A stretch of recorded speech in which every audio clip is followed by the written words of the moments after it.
Someone disrespects you in a meeting. Your heart slams against your chest. Your face goes red. Every single nerve in your body is screaming. Say something. Fight back. Defend yourself. And you do. You react. You argue. You prove your point. And the moment it's over, you feel empty. Not victorious. Not respected. Just drained. Now ask yourself, was it worth it? Because somewhere across the world, in the boardrooms of Tokyo, in the dojos of ancient Japan, in the philosophy of men who survived actual life and death duels, there exists a completely different answer to that moment. And that answer has been quietly separating the powerful from the powerless for centuries. Here is the truth nobody is talking about. We are living in the most reactive era in human history. In the United States, studies show that the average person encounters over 35 stressful social interactions every single day. A passive-aggressive email from a coworker, a cutting remark from a family member, a stranger online who decides your opinion is wrong, a boss who speaks to you like you are invisible. And every single time, the modern human does the same thing, reacts, instantly, emotionally, completely. Social media has wired our brains for instant response. Algorithms reward outrage. Notifications demand immediate attention. And slowly, without realizing it, we have trained ourselves to treat every minor provocation like a 5-alarm emergency. Our cortisol spikes, our breathing shortens, our thinking narrows, and we say things, do things, become things that cost us our dignity, our relationships, and our peace. The worst part, we call it standing up for ourselves. But what if we have been playing the game completely wrong? In Japan, there is a concept that has no direct English translation. It is called Heijo-Shin. It means ordinary mind, everyday calm. The idea that your mental state in moments of crisis should be no different from your mental state while drinking tea in the morning. Not suppressed, not forced, just naturally, deeply, unshakably still. This was not a passive philosophy. This was the foundation of the samurai. These were warriors who faced death daily, and yet were expected to remain as composed as a mountain. They were not calm because nothing bothered them. They were calm because they trained every single day to choose stillness over reaction. And that discipline, that one decision repeated thousands of times, is what made them the most feared and respected warriors in human history. Miyamoto Musashi understood this better than anyone who ever lived. This man fought 60 consecutive duels to the death. 60. And he won every single one. Not because he was the biggest, not because he was the fastest, but because in every single confrontation, while his opponent became their emotion, Musashi remained separate from his. His opponents arrived angry, proud, desperate to prove something. Musashi arrived late to his most famous duel against Sasaki Kojiro, deliberately. He knew that every minute Kojiro waited, Kojiro's anger would grow. And an angry man is a predictable man. A predictable man is a defeated man. While Kojiro became his fury, Musashi watched from a distance, inside his own mind, as if observing clouds passing through the sky. He did not become the storm. He watched it. And then, in one single calculated movement, the duel was over. This is not just ancient warrior strategy. This is the most advanced psychological operating system ever developed for human conflict. Musashi wrote about this in the Book of Five Rings. He described what he called emotional distance, the ability to notice your feelings rising without becoming those feelings. When someone insults you, the untrained mind says, "I am angry." The trained mind says, "I notice I am feeling anger right now." That tiny shift, that single word, changes everything. Because the moment you label the emotion instead of becoming it, your brain does something remarkable. Neuroscience confirms this. Brain scans show that when you name an emotion, your prefrontal cortex, the rational thinking part of your brain, activates and begins to calm the emotional centers. You are literally rewiring your response in real time. Musashi discovered this not in a laboratory, but on a battlefield. And he used it to survive 60 fights that should have killed him. But emotional distance alone is not enough.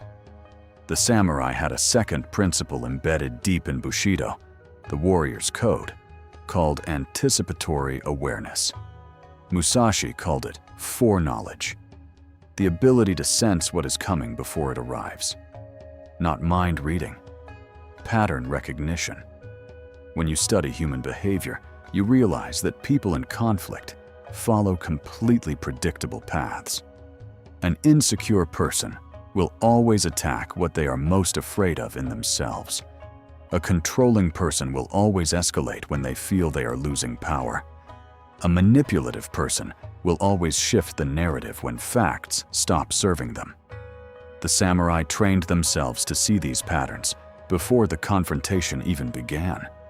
Before entering any difficult interaction, Musashi would ask himself, what is this person's emotional state? What do they actually want?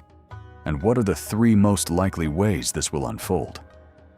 This preparation meant he was never surprised, and a man who cannot be surprised cannot be defeated emotionally. This is exactly what elite FBI hostage negotiators do today. Before entering any high-stakes negotiation, they spend hours profiling the person they are dealing with. They study past behaviors, emotional triggers, communication patterns, not to manipulate, but to remain calm when the other person cannot. Because when you have already anticipated the chaos loses its power over you. You stop being a passenger in the confrontation. You become the one holding the wheel. Now let us talk about what is happening in the real world. In America, workplace conflict costs businesses over $359 billion every year in lost productivity. Not because people are evil, because people are reactive. In Japan, the culture of Heijo, harmony, has produced one of the most productive, disciplined, and mentally resilient societies on Earth. The Japanese concept of ma, the power of pause, teaches that the space between stimulus and response is where wisdom lives. Where the average American sends an angry email within seconds of receiving a provocation, the Japanese concept of emotional discipline says, wait, breathe, understand, then respond. And the data shows the difference. Japanese workers report significantly lower rates of workplace conflict escalation, not because they feel less, but because they have been culturally trained to pause before they perform their emotions.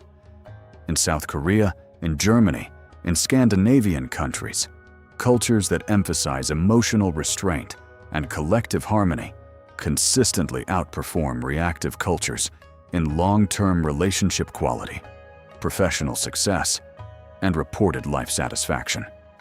This is not a coincidence. This is the data telling us what the samurai already knew. The calmer person always wins. Not sometimes. Always. And yet here we are, scrolling through outrage, reacting to strangers, losing entire days of peace to arguments that will mean nothing in 5 years. Spending our most precious resource, emotional energy, on people who were never worth it. Here is what nobody tells you about toxic people and provocative situations. They are not attacking you because they hate you. They are attacking you because they are starving. For attention, for power, for the emotional charge that they cannot generate within themselves. Every time you react, every sharp reply, every defensive explanation, every moment you spend justifying your worth, you are feeding them exactly what they came for. You think you are defending yourself. You are actually handing them the weapon they need to keep going. The game only ends when you stop playing. This is where the gray rock method becomes your most powerful tool. Developed by therapists who work with narcissists and emotional manipulators, the gray rock method is exactly what it sounds like. You become as interesting and responsive as a gray rock. Flat, neutral, unmovable. When someone tries to provoke you, you respond with the minimum. Interesting perspective. I hear you. Okay. No emotional charge, no defensive energy, no fuel for their fire. You are not being passive. You are being surgical. You are removing the reward they were chasing. And without that reward, the interaction dies. They escalate, because that is what they do when their usual tactics stop working. But when the escalation gets nothing either, something shifts. They get bored, they move on, and you walk away with every drop of your peace still intact. The third tool in this ancient framework is one that Musashi considered the most physically accessible path to mental control: strategic breathing. He observed that in every confrontation, the first thing that changed was a warrior's breath. Short, shallow, rapid. And once the breath changed, the mind followed, into panic, into rage, into poor decisions. So he trained himself to control his breath before anything else. His specific pattern: inhale through the nose for 4 counts, hold briefly, exhale through the mouth for 6 counts, is not an ancient superstition. It is biology. Your exhale activates your parasympathetic nervous system, your body's natural calm response. A longer exhale than inhale literally signals your brain that you are safe, that the emergency is not real, that you can think clearly. 1 breath. Just 1 cycle of 4 counts in and 6 counts out. That is enough to create a measurable shift in your physiological state. Use it before a difficult conversation. Use it when someone raises their voice. Use it when you feel the heat rising in your chest. You are not suppressing the emotion. You are choosing not to let it drive. And then comes the final principle, the one that ties everything together: purposeful action. Musashi wrote that the warrior who fights from emotion is already defeated. The warrior who fights from purpose is already victorious. Before any confrontation, you must know your true objective in 1 clear sentence: not to win the argument, not to prove you are right, but what outcome actually serves your life, your peace, your long-term goals. Because when you know your purpose, every word you speak, every silence you choose, every response you give, serves that purpose instead of your momentary emotion. This is what the Zen masters called Wu Wei, effortless action aligned with the natural way. You stop forcing, you stop fighting, you start flowing. And in that flow, you become entirely undefeatable. Think about the crocodile, that prehistoric, cold-blooded, perfectly engineered predator that has survived for over 200 million years. It slows its heart rate to 2 beats per minute. It sits in absolute stillness while everything around it rushes, panics, overreacts. It does not chase, it does not argue, it does not waste energy. It waits, it breathes, it watches. And when the moment is exactly right, it moves with total precision, total efficiency, total power. That is not weakness, and that is the most advanced form of strength that exists in nature. And it is available to you, not as a genetic gift, as a practice, as a daily decision to build the muscle of stillness, 1 uncomfortable moment at a time. Every time you pause instead of react, you are doing a rep. Every time you let a passive-aggressive comment slide without building a courtroom in your head, you are lifting.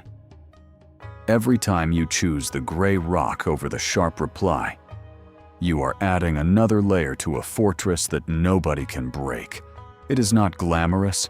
Nobody applauds you for not losing your mind when your manager says something condescending.